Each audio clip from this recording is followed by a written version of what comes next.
اللہ کے رسول صلی اللہ علیہ وآلہ وسلم فرماتے ہیں عذاب قبر برحق ہے، عذاب قبر ہوتا ہے، اور آقا فرماتے ہیں بہت بڑی بڑی باتوں پر عذاب قبر صرف نہیں ہوتا، بہت چھوٹی چھوٹی باتوں پر بھی قبر میں عذاب ہوتا ہے۔ اور صحابہ نے پوچھا آقا کن کن باتوں پہ عذاب ہوتا ہے؟ تو اللہ کے رسول فرماتے ہیں زیادہ تر قبر میں عذاب پیشاب کے چھینٹوں سے جو نہیں بچتے ان پر عذاب ہوتا ہے، یعنی جو پیشاب کے چھینٹے پڑتے ہیں نا، پیشاب کے چھینٹوں پہ نہیں بچتے ان پر عذاب ہوتا ہے۔ فرمایا جو چگلی کرتے ہیں، ادھر کی بات ادھر کرتے ہیں، ان پہ بھی عذاب ہوتا ہے۔ جو غیبت کرتے ہیں، پیٹھ پیچھے لوگوں کی برائیاں بیان کرتے ہیں، ان پہ بھی عذاب ہوتا ہے۔ آج تو میں دیکھ رہا ہوں یہ تینوں چیز جن کی وجہ سے قبروں پر عذاب ہوتا ہے لوگ نہیں بچ پا رہے ہیں۔ پیشاب کے چھینٹے، اللہ اکبر، بیت الخلا میں بیٹھے یا استنجا کے لیے بیٹھے، چھینٹے آ رہے ہیں، کوئی توجہ نہیں ہے، اللہ اکبر۔ ایک بات بتاؤں، میں تو لرزتا ہوں، حدیث یاد آئی لرز گیا، اللہ اکبر اللہ اکبر۔ ایک صحابی کا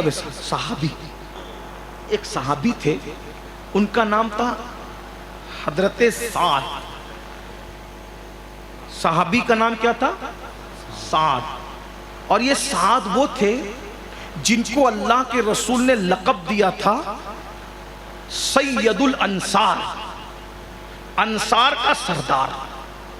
اور جب ان کا وصال ہوا تو حضور کی ظاہری حیات میں وصال ہوا، تو حضور کی ظاہری حیات میں وصال ہوا تو اللہ کے رسول علیہ السلام نے فرمایا یہ سعد اللہ کا اتنا نیک بندہ ہے، اتنا اللہ کا پیارا بندہ ہے کہ سعد کے انتقال پر عرش و خوشی سے جھوم رہا ہے کہ سعد کی روح آسمانوں پر آنے والی ہے۔ اس کا مضمون میرے امام نے یوں بیان فرمایا، عرش پر دھومیں مچی وہ مومن صالح ملا، فرش سے ماتم اٹھے وہ طیب و طاہر گیا، واسطہ پیارے کا ایسا ہو کہ جو سنی مرے، یوں نہ فرمائے تیرے شاہد کہ وہ فاجر گیا، اللہ اکبر۔ تو یاد رکھیے حضرت سعد اتنے نیک صحابی پھر اتنے نیک کہ آقا فرمائیں کہ ان کے وصال کی خوشی میں جو ہے وہ عرش جھومنے لگے، اور آقا فرماتے 70,000 فرشتے سعد کے جنازے میں شریک ہونے کے لیے آسمان سے زمین پر آئے، جس کے وصال پر 70,000 فرشتے زمین پر آئے،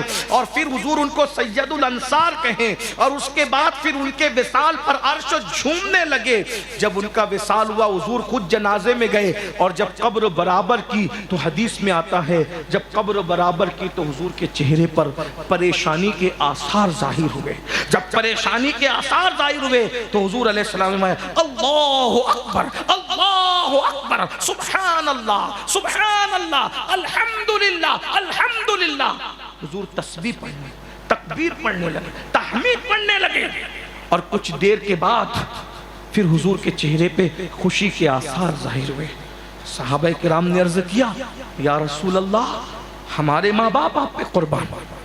حضور آپ جب سعد کی مٹی برابر کی گئی تو ہم نے آپ کے چہرے پر پریشانی کے آثار دیکھے، یا رسول اللہ کیا ہوا؟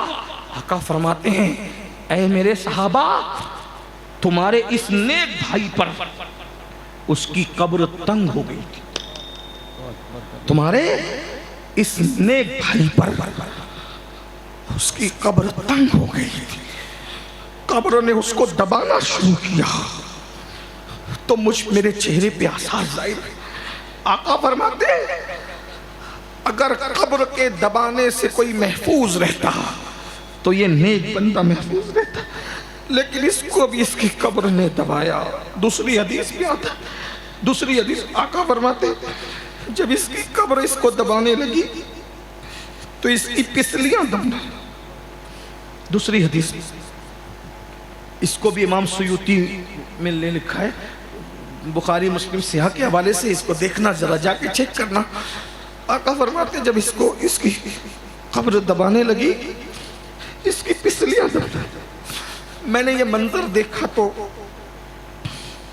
میرے چہرے پر پریشانی کی آثار آئے، پھر میں نے تکبیر پڑھی، تسبیح پڑھی، تحمید پڑھی۔ حضور نیک کہہ رہے ہیں، حضور نیک کہہ رہے ہیں۔ حضور جس کو نیک کہہ دے اس سے بڑا نیک کون ہوگا؟ جس کی جنازے میں حضور شریک ہو، جس کے جنازے میں 70,000 فرشتے ہیں، اس سے بڑا نیک کون ہوگا؟ آقا فرماتے ہیں اس کو اس کی قبر نے دبایا۔ دوسرے مقام پہ صحابہ نے حضور آخر سعد کو اس کی قبر نے کیوں دبایا؟ آقا فرماتے ہیں انسان بڑا نیک تھا لیکن لاشعوری طور پر پیشاب کے چھینٹوں سے بچ نہیں پاتا تھا، پیشاب کے چھینٹوں سے بچ نہیں پاتا تھا، اس لیے اس کی قبر اس پر تنگ ہو گئی۔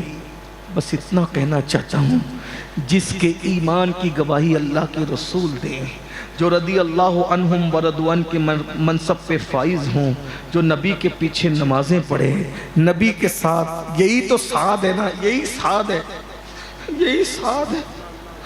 جب بدر کی جنگ کے موقع پہ آقا نے کہا تھا اے میرے صحابہ، ہم جنگ کرنے نہیں نکلے تھے، ہم تو قافلے کا پیچھا کرنے نکلے تھے، جنگ کا ماحول بن گیا، اب ہمارے پاس گھوڑے نہیں ہیں، تلواریں نہیں ہیں، فوج نہیں ہے، اب بتاؤ تم کیا کہتے ہو؟ تو یہی سعد اٹھ کر کھڑے ہوئے تھے، حضور آپ ہم سے مشورہ لیتے ہیں؟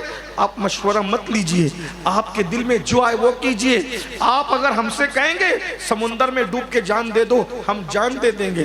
حضور ہم موسیٰ کی قوم کی طرح نہیں ہیں کہ آپ کو کہیں کہ تم لڑو تمہارا خدا لڑے، ہم وہ لوگ ہیں، ہم آپ کے نالین پہ غبار نہیں آنے دیں گے، اپنا سب کچھ آپ پہ قربان کر دیں گے۔ یا رسول اللہ آپ وہاں تک لے جائیے جہاں تک اللہ آپ کو حکم دیتا ہے۔ یہی سعد ہیں، ایسے لوگ، ایسے جنتی لوگ اگر صرف پیشاب کے چھینٹے سے جان بوجھ کے نہیں، لاشعوری طور پر پیشاب کے چھینٹے سے نہ بچیں تو تعلیم امت کے لیے ان کی قبر تنگ ہو رہی ہے۔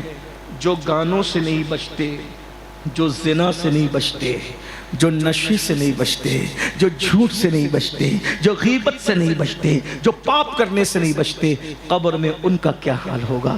اس لیے اپنی آخرت کا خیال کیجئے۔ اللہ مجھے بھی معاف کرے، آپ کو بھی، ہم سب کی بے حساب مغفرت کرے۔ حاجی عبدالعزیز قادری صاحب کی مغفرت فرمائے، گفتگو کے درمیان کوئی غلطی ہو تو اللہ تعالیٰ معاف فرما دے۔ استغفر اللہ ربی من کل ذنب واتوب الیہ وما علینا الا البلاغ۔ السلام علیکم ورحمۃ اللہ